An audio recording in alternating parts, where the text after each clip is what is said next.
মুন্সিগঞ্জের সিরাজদিখানে ফেগু নাসার নগর বাইতুল জান্নাত জামে মসজিদের ভিত্তিপ্রস্তর উদ্বোধন করা হয়েছে।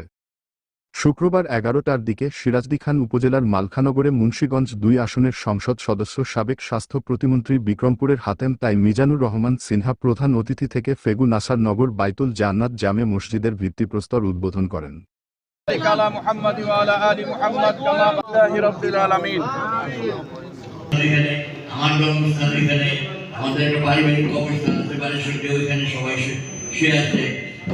এ সময় বাইতুল জান্নাত জামে মসজিদের সভাপতি জয়নাল আবেদিন মোল্লার সভাপতিত্বে উপস্থিত ছিলেন শ্রীনগর উপজেলার বিএনপি সাবেক সভাপতি ও সাবেক উপজেলার চেয়ারম্যান আলহাজ মমিন আলী,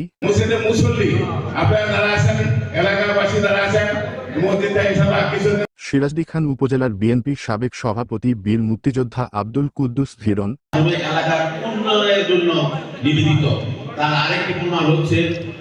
উপজেলা বিএনপি যুগ্ম সাধারণ সম্পাদক আজিজুল হক খান, সাবেক সাধারণ সম্পাদক জসিম উদ্দিন খান খোকন, আওলাদ হোসেন মোল্লা, সাবেক সদস্য সচিব আলী আনসার মোল্লা, জান্নাত জামে মসজিদ কমিটির সাধারণ সম্পাদক জাকির হোসেন রোমান, সহ সভাপতি লেখক হাজী শামসুল হক।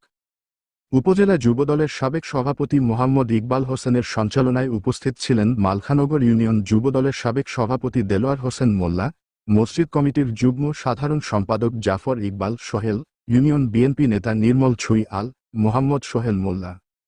আরও উপস্থিত ছিলেন উপজেলা বিএনপি সাবেক ছাত্র বিষয়ক সম্পাদক জিয়াবুল আলম জিয়া, ইসাপুরা ইউনিয়ন বিএনপি সাবেক সভাপতি কাজী কামরুজ্জামান লিপু, কোলা ইউনিয়ন বিএনপি সাবেক সাধারণ সম্পাদক ও সিরাজদিখান উপজেলা ছাত্র দলের সাবেক যুগ্ম সাধারণ সম্পাদক মোহাম্মদ আবু তাহের খান, জেলা ছাত্রদলের সিনিয়র সহ সভাপতি হিমেল মল্লিক, সিরাজদিখান উপজেলা মুক্তিযোদ্ধা প্রজম দলের সভাপতি মোহাম্মদ মামুন, উপজেলা যুবদলের সাবেক সহ সাংগঠনিক সম্পাদক ইমু সর্দার সহ বিএনপি অঙ্গ সংগঠনের নেতৃবৃন্দ।